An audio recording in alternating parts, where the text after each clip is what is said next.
तो साथियों, हार्दिक स्वागत है आप सभी का हमारे इस सोनू सिंह यूट्यूब चैनल पर। आज बहुत ही खास टॉपिक पर हम बात करेंगे, जिसके लिए आप सब में से बहुत सारे लोगों ने कमेंट किया है। जी हाँ, बिल्कुल सही सोच रहे हैं आप। तो आज हम बात कर रहे हैं रोटेटिंग इक्विपमेंट के बारे में।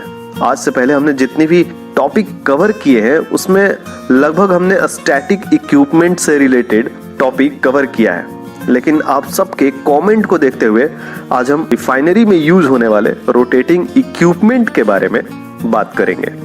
तो वीडियो को बिना स्किप किए शुरू से आखिरी तक जरूर देखिएगा ताकि कुछ छूट ना जाए। तो चलिए शुरू करते हैं।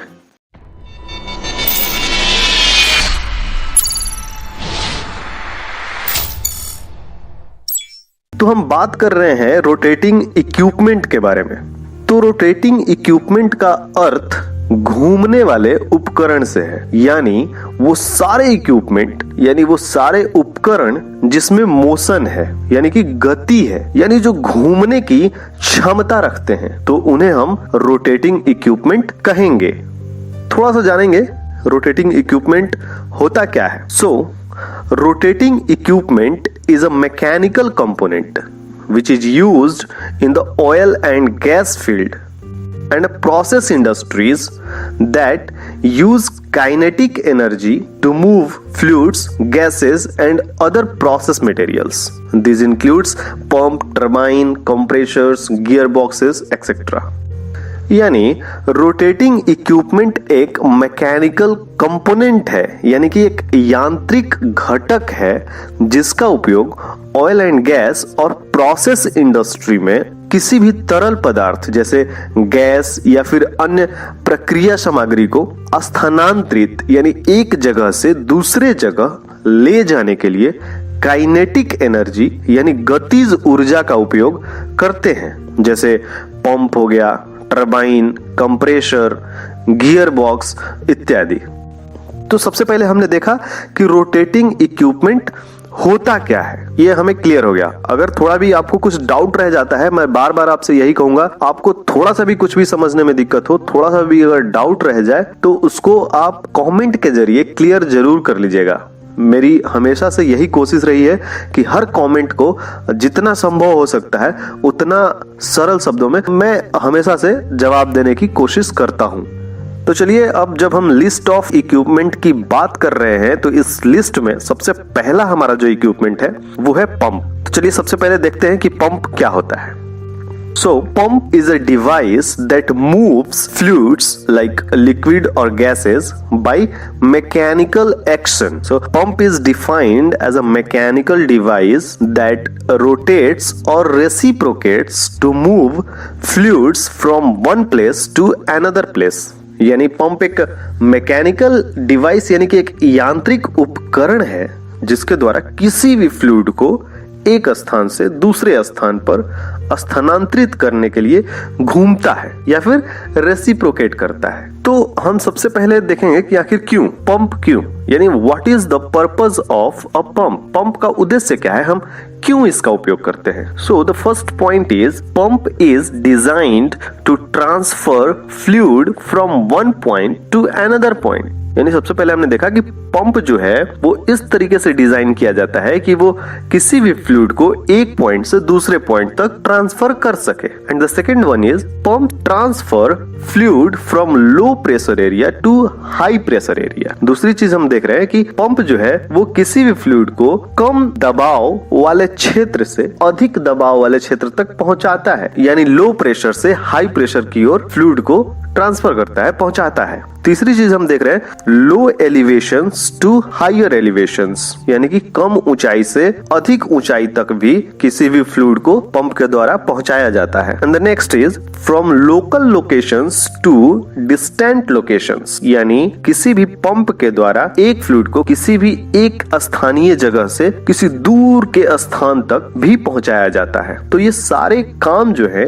एक पंप के द्वारा किए जाते हैं। अब देखिए, पंप के अलग अलग टाइप्स भी हैं, जिसमें डायनेमिक पंप्स आते हैं, पॉजिटिव डिस्प्लेसमेंट पंप्स वगैरह आते हैं। अगर इनके टाइप्स की बात की जाए तो कुल मिलाकर एक बहुत ही बड़ा टॉपिक हो जाता है पंप। बट हमें अभी इस टॉपिक के अंदर हमें और भी बहुत सारे रोटेटिंग इक्विपमेंट्स को कवर कर रहे हैं। तो वीडियो काफी लंबा हो जाएगा, इसलिए हम बेसिक इन्फॉर्मेशंस अभी लेंगे सारे रोटेटिंग इक्विपमेंट का। अगर इसके बाद अगर आप चाहते हैं कि किसी भी इक्विपमेंट को डिटेल्ड में एलाबोरेट किया जाए, अच्छे से समझाया जाए, तो उसके लिए आपको कमेंट करना होगा ताकि हम समझ पाए कि किस इक्विपमेंट के बारे में आप जानना चाहते हैं। तो इसलिए अगर पंप के बारे में भी अगर आप डिटेल्ड वीडियो चाहते हैं तो आप कमेंट बॉक्स में हमें कमेंट जरूर करिएगा। अभी के लिए फिलहाल आगे बढ़ते हैं। हमारा अगला इक्विपमेंट है कंप्रेसर।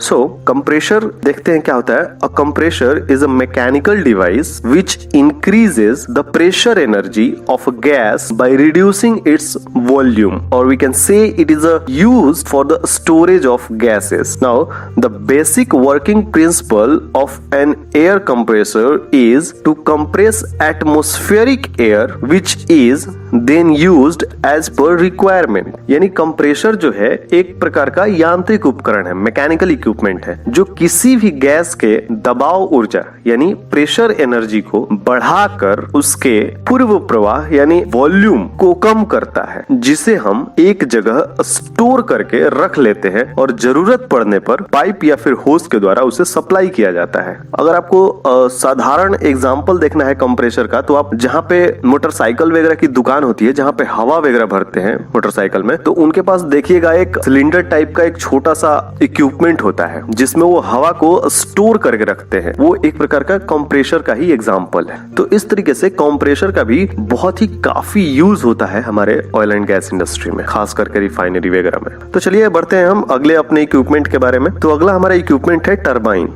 टरबाइन के बारे में देखते हैं कि टरबाइन होता क्या है। अ टरबाइन इज अ मशीन और engine which uses a stream of air, gas, water or a steam to turn a wheel and produce mechanical energy, and a steam turbines transform the thermal energy stored in a steam into mechanical works। यानी साधारण भाषा में कहा जाए तो turbine एक प्रकार का मशीन या इंजन है जो हवा, गैस, पानी या भाप की धारा का उपयोग करके मैकेनिकल एनर्जी यानी कि यांत्रिक ऊर्जा का उत्पादन करता है, जिसका उपयोग हम किसी भी पंप या कंप्रेसर या फिर किसी अन्य मशीन को चलाने के लिए करते हैं। एक बात का ध्यान दीजिएगा कि टरबाइन का ज्यादातर यूज ना हम बिजली उत्पादन के लिए करते हैं, लेकिन अभी हम रिफाइनरी की बात कर रहे हैं। तो यहाँ पर टरबाइन हम पंप या फिर कंप्रेसर को चलाने के लिए स्टीम टरबाइन यानी भाप टरबाइन का यूज करते हैं, जो स्टीम में संग्रहित थर्मल एनर्जी को मैकेनिकल एनर्जी में चेंज कर देता है, बदल देता है। हमारा अगला इक्विपमेंट है ब्लोअर्स। तो देखते हैं ब्लोअर्स क्या होता है। अ ब्लोअर इज अ इक्विपमेंट और a device which increases the velocity of air or gas when it is passed through equipped impellers. They are mainly used for flow of air, gas required for exhausting, ventilating, conveying, etc. Blower is also commonly known as centrifugal fans in industries. In a blower, the inlet pressure is low and is higher at the outlet. Kinetic energy of the blades increases the pressure of the air at the outlet.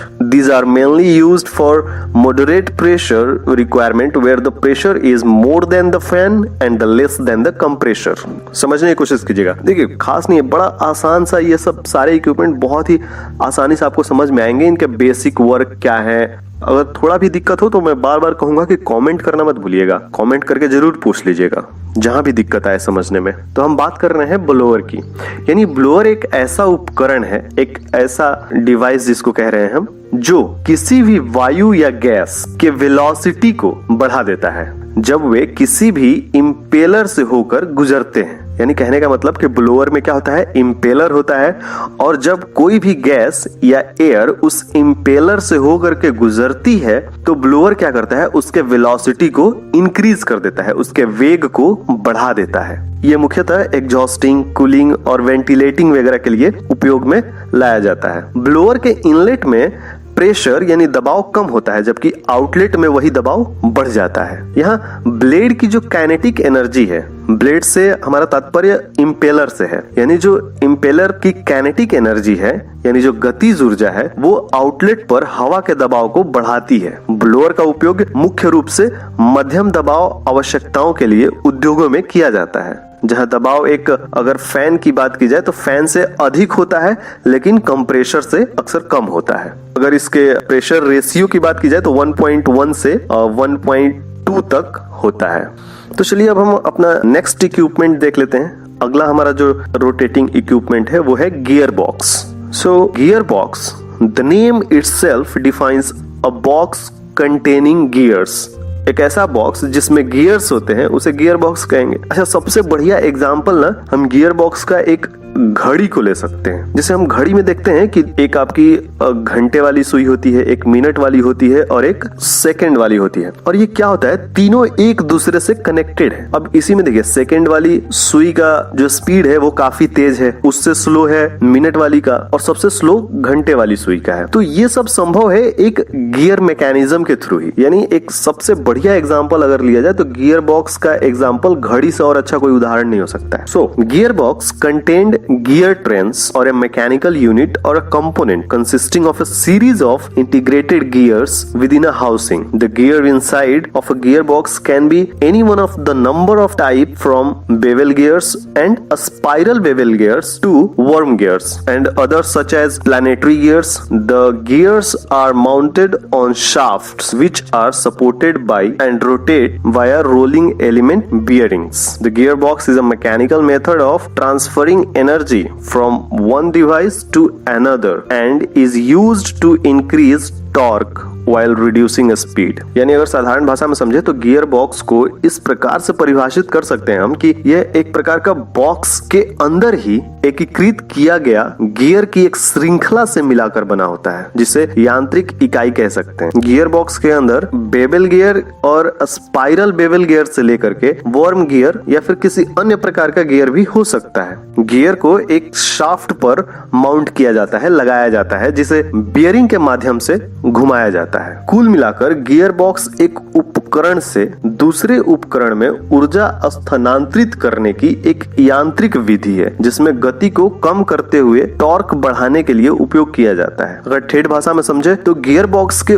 द्वारा हम किसी भी machine की गति यानी motion को कम या ज्यादा या फिर कंट्रोल किया जा सकता है। तो मुझे उम्मीद है कि आपको थोड़ा बहुत समझ में आ रहा होगा ये सारी बातें। इससे पहले मैंने कभी रोटेटिंग इक्विपमेंट पे वीडियोस बनाई नहीं है। आज कोशिश किया है आपको थोड़ा सा इससे रूबरू कराने का, ताकि इंडस्ट्री में जो रोटेटिंग इक्विपमेंट्स हैं उनके बारे में बेसिक्स आपको जानकारी हो जाए। तो इसलिए आप लोग इसे व्यर्थ ना जाने दो, थोड़ा ध्यान से समझिए, बेसिक्स जो भी है उसको समझने की कोशिश कीजिए। और वीडियो को भगा कर देखने का कोई फायदा है नहीं, क्योंकि जब आप भगा भगा के ही देख रहे हैं तो आपको देखने का क्या फायदा है, कोई फायदा नहीं। तो इसलिए एक एक चीज को पकड़ते चलिए, समझते चलिए, ताकि आगे आपको ही बेनिफिट होने वाला है। जब तक आप बेसिक्स को समझने की कोशिश नहीं करेंगे तब तक आगे बढ़ना थोड़ा सा मुश्किल हो जाता है। तो चलिए हम अगले अपने इक्विपमेंट के बारे में बात करते हैं। अगला हमारा इक्विपमेंट है एजिटेटर। तो भैया एजिटेटर क्या है? An agitator is a mixing device that is used to churn mixers by causing a shaking motion. Many kinds of agitators are used in different industries. यानी एजिटेटर एक प्रकार का मिश्रण करने वाला उपकरण है, जिसे मिलाते हुए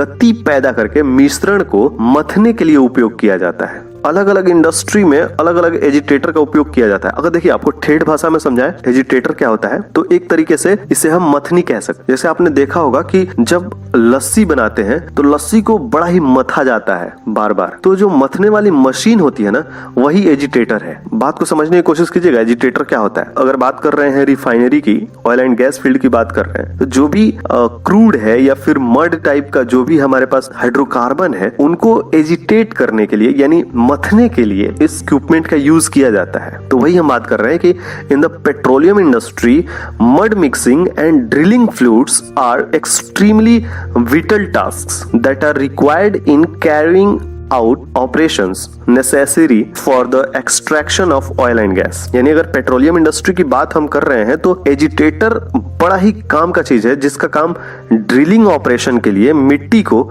मिलाने के लिए भी एजिटेटर का उपयोग किया जाता है, और इस प्रकार किसी भी मिश्रण को मथने का काम करता है। तो मुझे उम्मीद है कि एजिटेटर का मतलब समझ गए होंगे। चलिए अगला इक्विपमेंट हम देख लेते हैं, डीजल और गैस इंजन।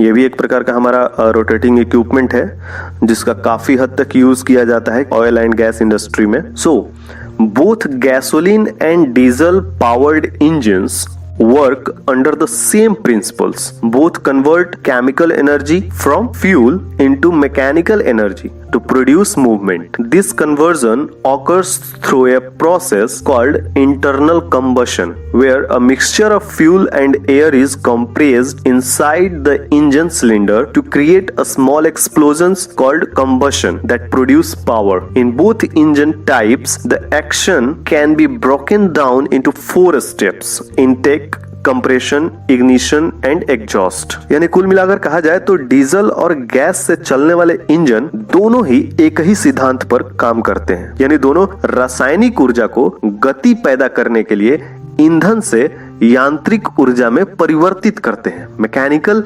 एनर्जी में परिवर्तित करते हैं। प्रत्येक इंजन में यह एक रूपांतरण आंतरिक दहन की प्रक्रिया, इंटरनल कंबशन की प्रोसेस के माध्यम से होता है, जहां इंजन सिलेंडर के अंदर किसी भी फ्यूल और हवा के मिश्रण को कंप्रेस किया जाता है, यानी संपीड़ित किया जाता है, जिसके कंबशन के फलस्वरूप यानी दहन के फलस्वरूप उत्पन्न करने वाले छोटे विस्फोट होते हैं, जिससे यांत्रिक ऊर्जा प्राप्त होता है। डीजल इंजन और गैस इंजन का आमतौर पर मैकेनिकल इंजन, पावर जनरेटर और मोबाइल ड्राइव में उपयोग किया जाता है। एक तरीके से ये एक प्राइम मूवर का काम करता है, यानी सपोज अगर आपको कंप्रेसर चलाना है तो ठीक है, कंप्रेसर तो हम चलाएंगे, लेकिन कंप्रेसर को घुमाने के लिए हमारे पास कोई प्राइम मूवर तो होना चाहिए, जिससे हम कपल करके, जिससे हम कनेक्ट करके उस कंप्रेसर को चलाएंगे। तो वहां पर हम इस डीजल इंजन या फिर गैस इंजन का यूज करते हैं। डीजल इंजन और गैस इंजन एक प्रकार का प्राइम मूवर है, जिससे हम कनेक्ट करके किसी सेकेंडरी इक्विपमेंट को, किसी सेकेंडरी रोटेटिंग इक्विपमेंट को हम चलाते हैं। तो साथियों, मुझे उम्मीद है कि यहाँ तक जो भी हमने इस टॉपिक के अंदर कवर किया है, थोड़ा बहुत तो आपको कुछ ना कुछ समझ में आया ही होगा। तो आज हम बात कर रहे थे रोटेटिंग इक्विपमेंट के बारे में, जिनका उपयोग हम रिफाइनरी में करते हैं। तो अब तक हमने क्या क्या देखा? सबसे पहले हमने पंप के बारे में बात की, उसके बाद कंप्रेसर के बारे में बात किया, देन हमने टरबाइन के बारे में भी देखा, फिर हमने ब्लोअर के बारे में भी थोड़ा सा पढ़ा, उसके बाद हमने गियर बॉक्स को भी देखा, गियर बॉक्स के बाद हमने एजिटेटर के बारे में थोड़ा सा जाना, और अभी हम जो पढ़ रहे थे वो थोड़ा सा डीजल और गैस इंजन के बारे में देख रहे थे। तो हमने ना अपनी तरफ से पूरी कोशिश की है कि आपको रोटेटिंग इक्विपमेंट के बारे में बेसिक जानकारी जरूर दी जाए, और मैंने कोशिश भी की अपने तरफ से कि हर चीज के बारे में थोड़ा थोड़ा आपको जानकारी दिया जाए, क्योंकि ये एक ही वीडियो में सारे इक्विपमेंट्स को कवर करना था मुझे। तो इसलिए मैंने केवल बेसिक जानकारी आपको दी है। अगर आप भी चाहते हैं कि किसी भी एक टॉपिक के बारे में डिटेल में वीडियो बनाई जाए, डिटेल में जानकारी अगर आपको चाहिए, तो आप बिल्कुल हमें कमेंट करना मत भूलिएगा। अगर आपको लगता है कि कुछ छूट गया है और कुछ और टॉपिक भी मुझे कवर करना चाहिए था, तो आप नीचे दिए गए कमेंट बॉक्स में कमेंट जरूर कीजिएगा। तो आज के लिए बस इतना ही, आगे हम फिर मिलेंगे किसी नए वीडियो के साथ। तो जाने से पहले वीडियो को लाइक कर दीजिएगा, और अगर आप हमारे चैनल पर पहली बार आए हैं तो चैनल को सब्सक्राइब जरूर कर लीजिएगा, और बेल आइकन को भी दबाना मत भूलिएगा, ताकि आगे आने वाली वीडियोस का नोटिफिकेशन आप तक सबसे पहले पहुंच जाए। तब तक के लिए अपना ख्याल रखें, स्वस्थ रहें, सुरक्षित रहें। धन्यवाद।